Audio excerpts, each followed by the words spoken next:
Welcome to Talking Balearics. This is me, Martin Makepeace. Not in Ibiza, but I'm. Go on, tell everybody where you are. You're dying to. Blimey, No. He's not in Australia. Everyone, he's gone somewhere else, and he's dying to tell you. I'm not dying to tell anybody. This is Martin Makepeace live from Bali, Indonesia. Unbelievable, isn't it? I tell you, unbelievable.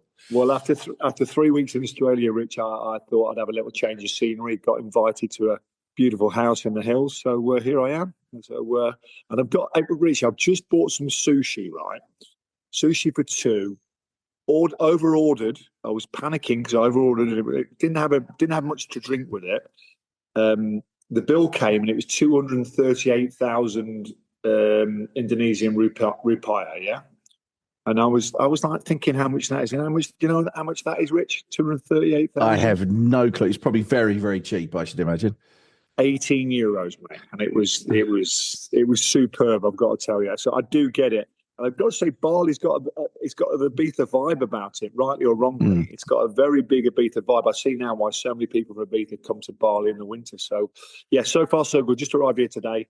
And obviously, we don't have to talk about the cricket, do we? No. Probably best we don't, I think. It was another tough day at the Test match, to put it that way. So, yeah, any cricket lovers out there, I went to the second Test match and England lost yet again. Surprise, surprise. But hey, yeah, gubbed at the Gabba. The Gabatoir, Rich. Apparently, the Gabatoir. Yes, exactly. Yeah, I've got. Listen, we're both massive football fans, which I've got to tell you, the atmosphere of that place was incredible. It really was, and. Love them or hate them, the Aussies, they don't half do their sport properly. They really do. They love it. They're knowledgeable. Honestly, it's a sporting paradise over here, mate. It really is. Right, so this is not talking Australia or Bali. This is talking Balearics with Martin in Bali, me in poor old Mallorca. There you go, you see. Here I am. And how is Mallorca, Rich, at the moment, anyway? It's about 18, 19 degrees. So it's actually, temperatures are quite holding up quite well, actually, really. Similar all the way through the week. So, yeah, it's quite nice, Mike, actually. Very Christmassy. I'm glad you said that because I've got one of my little skits today is about the weather in the winter, which a report came out today. I saw that, yeah. Well, I'm sticking to the basics today, Rich, weather. And Christmas, it's as simple as that. So it's like the long ball theory, mate. Just whack it up the front. The big guy at the front will head it in. So yeah. I've got weather. Just to let you know, talking Balearics, I've got weather. Very interesting report came out today, and I want to go into a little bit of winter tourism with it as well. I know we like stuck records, aren't we? Really, but the argument's always been about the weather and winter. So we'll go into that. Also got what was the other thing I had for us? Let me look. What was it, Rich? I can't remember now. The other thing was Christmas is obviously coming round. So travelling off and on the island, which might affect me because I'm probably coming back just after Christmas. Very interesting report today, which is quite concerning about travelling at Christmas. And a little bit of football as well at the end of it. So just a couple of items from me today, Richie. What have you got for me? I've got something about the EU and the youth movement scheme, which could be quite interesting. Also, why Mallorca is becoming the go-to place for next year's solar eclipse, which is happening in August next year. A funny story. I had to laugh at this story. A couple who took a wedding company to court, and the reason they took them to court, I'll tell you about that very shortly. And I have actually 3 football stories today, Mark, all of different things, which I think should get a mention. Perfect. Do you want to kick off with the EU story, Rich? And something I'm really interested in because, listen, I don't think either of us were Brexiteers, were we? And no. I don't think anyone who lived abroad was a Brexiteer. I would be surprised if they were, because it's made our lives a lot more difficult, hasn't it, since Brexit has come in? But listen, I'm a Democrat, and I appreciate the democracy. I'm not sure about the voting at the time, but the democracy's there. What about this freedom of movement, Rich? Something I'm really, because we've got kids with British passports, so something that's close to our hearts, I would say. So. Any news on that? Mark, both you and I were obviously people that were that could travel. We had freedom of travel back in the 90s because obviously we were part of the EU. That was taken away from, well, pretty much everybody, but particularly the young people when we voted for Brexit, unfortunately. It goes both ways, of course. Don't forget, this is us, as in Spanish people, not being able to travel to the UK without, the regular visa or whatever. And likewise for Brits not being able to come to such places as Mallorca and Ibiza, as we know, is a hive for young people to come to work, have a working summer, or working in the bars and the cafes and the restaurants, etc. And it hasn't been, well. Obviously, there have been ways around and means around it, but not as easy as it used to be. And so the EU has called on Sir Keir Starmer to agree an uncapped youth mobility scheme as his government attempts to reset relations with Brussels. Officials hope to sign a youth movement pact next year to be introduced by 2027, which will see young British and European citizens given the right to live and work in each other's countries, which I fully applaud. Obviously, Starmer has come out and said he wanted a cap on it. He didn't want to obviously allow the whole world and his wife in. But obviously, if you are coming in, you're coming with a reason to work, then personally, I don't have a problem with it. And I think the quicker it gets done, the better for me.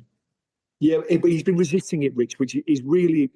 It's quite annoying, really, because surely it's a no-brainer to allow our children to travel around the world or travel around Europe, should I say, and work. I mean, it's probably something that I took for granted when I was growing up, and probably you did as well, Rich. We could just literally go anywhere within Europe, and now it's been taken away.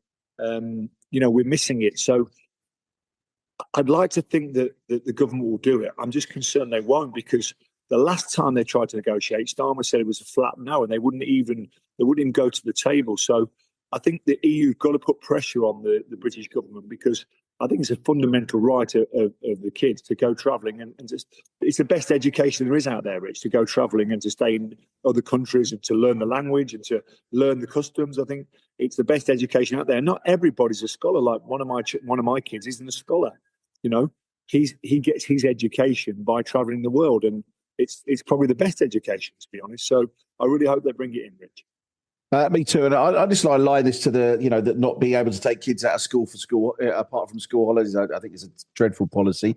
The problem with this current government, as I see back in the UK, I'm talking about, is that they like to flip flop from one thing to another and try not to upset everybody. And if they see that they're upsetting somebody, then they decide that they won't put that policy in.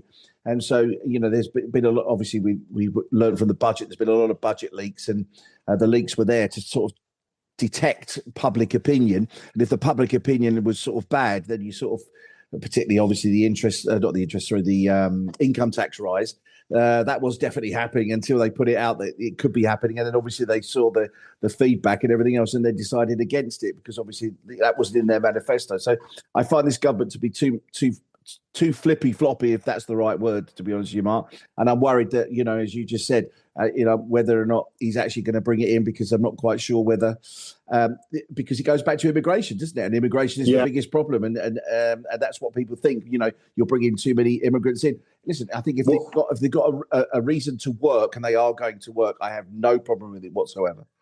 Yeah, but it's different, Rich. When you've got these mature European nations, they're swapping youth labour, so to speak, and I mean labour in a nice way. It's a no-brainer, but it's just, I don't know. I'm just worried that they're so obsessed with immigration that they'll just blackball it. I think it's a fundamental right of the kids and the teenagers and the adolescents that they have the chance to go and sample other areas as well. Talking about immigration and everything, have you heard about the how can you say it, the happenings and when people are trying to get into when you've got a TIE card with the new set of rules for the digital immigration or digital entrance into Spain? Sounds a bit chaotic out there, Rich. I'm hearing a lot of different stories where they don't really know what to do at the moment, and I find it quite astonishing that as us residents they don't know what queue to put us in, and they don't know what to do with us. I mean, are you getting any feedback over there, Rich? No, I haven't travelled for quite a bit actually, Mark. I'm unlike yourself. No, nor have I, mate. Nor have I. Yeah. Obviously they were going to bring it in. They brought it into Palma Airport in November. I think it was about the middle of November they brought it in. So obviously, if there were problems, then not to have too many queues, etc. But I mean, listen, I used to always go in the foreigners queue. I never used to wait in the British passport queue. Yeah, you said that before, didn't you? You said that before, and you used to get through, didn't you? Yeah, every time. Yeah. Show my TAE card against my passport. I had no problems in doing it whatsoever. How that's working now, I really don't know. If anybody out there can tell us, obviously we'd be happy to hear from you.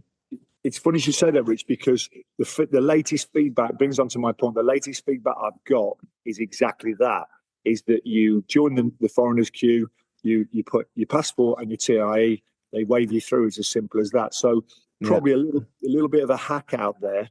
I think there's a lot of expats who weren't quite sure how to do it, but that's your hack as well. So a little bit of advice from the Talking Balearics team that just go to the foreigners queue, get you you must have a TIE, by the way. So you haven't got a TIE, yeah. And I've done that, Mark. I've probably done that for about the last 2 years, to be honest. Yeah. Well, I've never done it, Rich, but I will now take your advice and go through there as well. So yeah. What else you got, Richie? Well, I don't know if you know that Mallorca, I imagine Ibiza is probably on this list somewhere, but we're obviously in the prime position for this solar eclipse that's going to happen on August the 12th next year, particularly the west coast of Mallorca, apparently. And hoteliers in Soller are already reporting an 80% occupancy level for Soller in August next year, which normally you obviously listen, it's August, you're going to be busy, but to be busy right now at this time, 80% full, basically says that this is going to be a popular thing, and not just with Brits, apparently Americans, Scandinavians, French, Germans, anyone you talk to who is interested in this sort of thing wants to get themselves up to the west coast of Mallorca and enjoy what is going to be something to behold. I know some friends of mine that have got a villa or a house up there that normally rents for around about 6,000, I think it is, something like that, and they managed to triple there because they've got so many people asking to rent this property, that's the way it is, make hay where the sun doesn't shine, because it's obviously stuck behind the moon. Hey, look at that. Hey, boom, boom. There's definitely a headline for your next blog there, mate. Yeah, exactly. There you go. I mean, Rich, I don't know if you obviously your memory's going, but we did touch on this last year, if you can remember, or should we say start of the year where it came out, because it was big news, and they were saying that this kind of astronomical tourism is going to really, really, really ramp up. And it's funny because you wouldn't think it, would you, really? No, it wouldn't.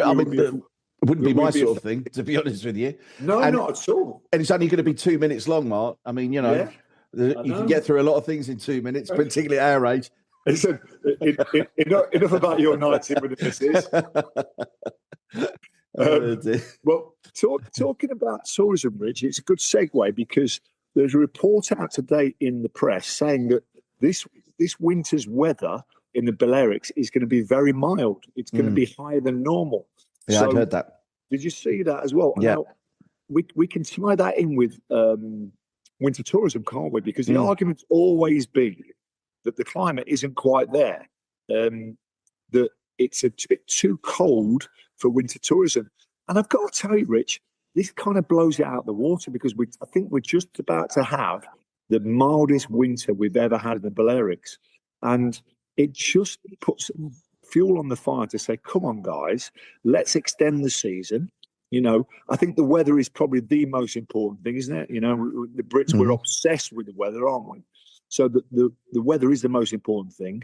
Now, if we're just about to have the mildest winter ever, I can't see any excuses, Rich. I mean, we've got to be looking at February, haven't we? We've got to be looking at March to get the doors open. Again, we don't want them to be full. We don't want it to be like in the peak season, but just to get those, bums on seats, get the turnstiles, ticking over. And I think, the powers that be need to start pushing a bit harder, in your travel market, in your Fitur, in your Berlin, and just say, well, listen, let's open the doors. Also, I think it's really important that they talk to flight companies and start incentivizing flight companies again, Rich, because they're the ones that make or break it. Without the connections, without the connectivity, we haven't got anything, have we? We haven't got anything if we haven't got the connectivity. So, I think it just, as I said, just adds fuel to the fire. We just need to really push on and let's get this winter tourism off the ground. Yeah, totally agree. Totally agree. Shall I carry on?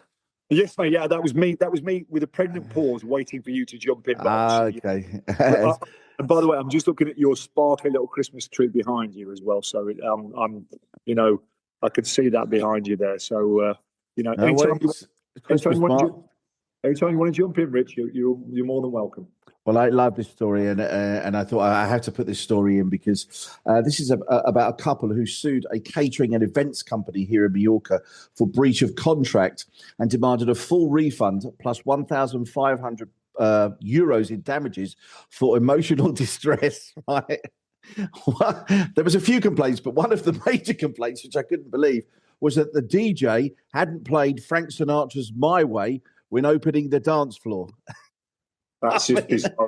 I mean, come on. What is this world coming to? To sue. They actually went to court. This thing went to court. I mean, they went to court for a few other things, including apparently they referred to ridiculous portions of food, to chairs that hadn't been provided for the witnesses, to the cake already having been cut at the table, and the air conditioning that didn't work, basically. Yeah, it sounds like Carry On Wedding, doesn't it, really? Yeah, it does totally. And I imagine most of these things didn't actually occur, to be perfectly honest. They were just trying to, get some money back or something. But for actually to try and sue for the fact that the DJ hadn't played Frank Sinatra's "My Way," and I'm not being funny, why would you want to be playing Frank Sinatra's "My Way" at your wedding? It's a funeral song, isn't it?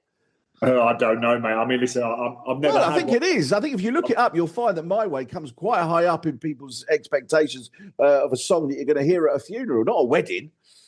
Right, Rich, I mean, were these British people who sued, by the way? No, I think they were Spanish. It doesn't actually, to be honest with you, Mark, it doesn't actually say. I was looking at the story now.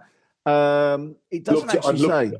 I'd love to see the wedding pic and see what they're all like. I just, they did get pictures there. Well, it was just so you know, it was thrown out of court to the point where they did receive compensation for the air conditioning not working. So they got 2,500 euros backing for the fact that air conditioning didn't work. That was the only thing they everything else was done. That was it.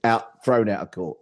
Okay, good. We don't like that. Spurious court scandals like that aren't good, are they? But I mean, give us a bit of a laugh. I'd love to see the wedding photo though. See if we can get the wedding photo. See if they're all smiling or anything like that on it. So yeah, exactly.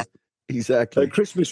Your Christmas tree is a good segue, mate, because Christmas travel looks like it's going to be a bit of a nightmare over here in the Balearics because the price has been printed today. You're looking about 300 euros return, Rich, at the moment. Really? So as is always, I would say the biggest movement of people of the year in Spain is probably Easter, yeah, because everyone has 3 or 4 days off, and the second busiest is Christmas. And the reports today saying from Ibiza, I'm talking about, of course, is that we don't have that many connections in the winter over here.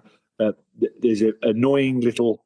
You can't really marry a Madrid flight up because the first Madrid flight's mid-morning. So if there's an early flight leaving to Madrid to the UK, then you can't get the connection. But they're saying that the press reports they're saying that prices are particularly high this year. If you haven't booked it early, I think that the message was quite clear: book it early, get it out of the way, and you won't be paying these very high prices. But unfortunately, the prices have gone right up. Luckily, I've already booked my son, who's in Madrid University at the moment, University in Madrid, and I've already booked him and got him a cheap seat on the way back, and then on the way over back to Madrid on the 5th. So, if you haven't booked your Christmas flights so far, get on with it because they aren't going to go down. That's the message. No, I mean, we booked ours ages ago, Mark, I'll be perfectly honest. So we're only going back for 4 days. But interestingly enough, I saw a report out this morning that the DHL group that operates the baggage handling and the check-in procedures at Luton Airport are going on strike from the 19th of December to the 22nd of December. and on Boxing Day, the 26th of December to the 29th of December. And that just happens to be the airport that I'm travelling to. So marvellous, isn't it? That's all I can say. Brilliant. Are you going EasyJet into Luton, Rich? By EasyJet into Luton, yes. Right. Okay. Yeah. Yes. That works out. Luton's actually a really good airport because you can go north, you can go south, can't you? So it works out. And although they call it London Luton, don't believe it for any shape or form. It's nowhere near London. Whatever you say. But the Thames Link's very good though, Rich. No, the Thames Link is very good actually. You're right. And don't forget the Thames Link now connects Gatwick to Central London as well, which is really, and the Lizzie line, the Elizabeth line connects Essex, so Stansted to London as well. So the connections going into the south of England is great, but unfortunately the connections going to the north of England are never that great, are they? No, that is true. That's always the biggest bugbear of people like me, where I don't want to fly into Stansted. I want to go into probably Manchester or Birmingham, but unfortunately in the winter it's tough. Should we finish on football, Rich? I've got. Let's. Yeah, I know, because it's a Richie Pryor podcast, so it's got to be football, isn't it? So, listen, there's some big things happening, or there are big things happening, and big things have happened in football that I think we should definitely talk about, Mark. First of all, are you talking about Arsenal losing 2-1? No, we're not talking about that. We're not talking about that. Sorry, we are talking. Real Mallorca drew 0-0 with Real Oviedo, who was the league's bottom team last Friday. It was a dire 0-0 draw. It was awful. Oviedo had 2 players sent off, and we still couldn't beat them, although they were sent off right towards the end, of which one was Santi Cazorla. If you know, Santi Cazorla is still playing. He's 42. 41, 42, yeah, he is. 42, He is. yeah. He's still playing for Oviedo. So that was awful. The reports are that fans are unhappy with the coach, his decisions, and depends how the game goes this weekend. His job could be on the line. They're playing Elche at home this weekend, this coming Saturday, so we'll have to see how that goes. I don't know if you know, Mark, that Atletico Baleares have made it through to the last 32 of the Copa del Rey, the lowest ranked team left in the competition, and the draw was held this morning. I was going to talk about it because obviously we've done this podcast a little bit later now, so I didn't, obviously, at the time we were going to do it, I wouldn't have known who they're playing, but I do know now because they're now going to play Atletico Madrid at home. Wow. Wow. What a great draw for them. That is amazing. Because obviously, Rich, just explain to everyone, in the Copa del Rey, the lower ranking side is always at home. Yeah, that's how it works. Till you get to the last, I think it's the quarterfinals. I think that's when it stops. Yeah. But I love it, Rich, because it just the jeopardy just kind of dials right up, doesn't it? So you've got Atletico Madrid. Wow, are you going to go to that one, Rich? Well, I'm going to. Funny enough, I've already spoken to a couple of people already that I know that are connected to Atletico Madrid and Atletico Baleares to see if we can get tickets, because obviously the tickets will be at premium. They played Espanyol last week, last week. They beat Espanyol 1-0 to get through to this round. So, I think tickets will be at a premium for this one. But I'm going to try. Both my youngest and I have already mentioned that we'd like to go and see that game. So we'll see. I think you've got to support the island, and also those. I've been lucky enough to go to UD Ibiza when they played Barcelona, when they played Formentera played Seville. It's just a great David and Goliath story, isn't it? And you never know. I mean, the odds are stacked against Atletico Baleares, but just to be there, a couple of the best nights we've had in recent memory over here is Copa del Rey, the David and Goliath matches. So you've got to go into that. UD Ibiza, Rich, we're having a nightmare over here. Lost again at the weekend, 2-0 to Sabadell, and they are now in the bottom 5. I think. They've gone into relegation zone. Let me double check that. Bottom 5 are going down, and they are now 16th. They're on 18 points, and things are looking really bad. Obviously, they sacked the manager a few weeks ago. They can't buy a win at the moment, and as I keep saying, to have professional football in Ibiza, to have that third tier. I mean, you're spoilt over there in Mallorca, but for us to have a third tier team is so important. If they get relegated, which I really fear for them, I fear for the future. So let's see what happens. But they need to fight and try and get out of relegation scrap now, because, as I said, it's so important for the island and for the kids to have a gateway to professional football in Ibiza. It makes a massive difference. Now, my son's team beat CD Menorca 5-0 last weekend. 5-0. Lathino, which is a great result. Due to play Port Maine this weekend, Mark, this coming Sunday.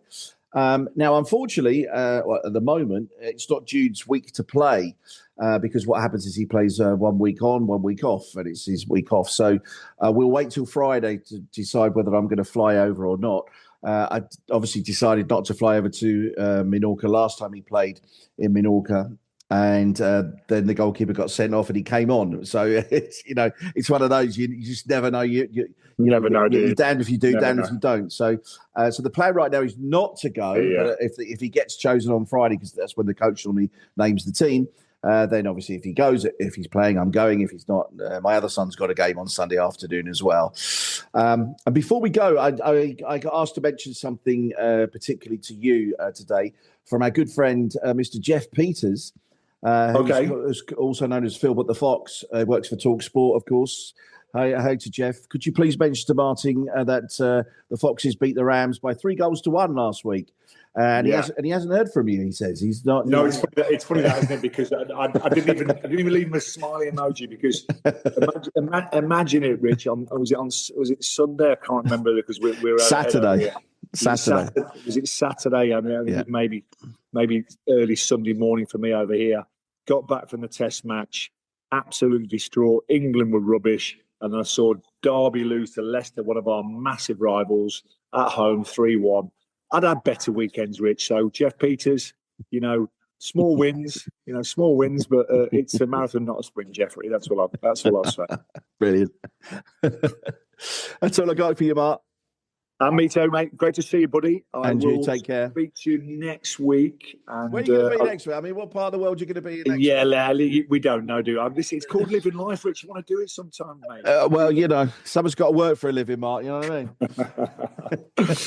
Mate, great to speak to you as always, Rich. All right, mate. Take care. Speak to you soon, mate. Bye-bye now. Bye-bye. Bye now.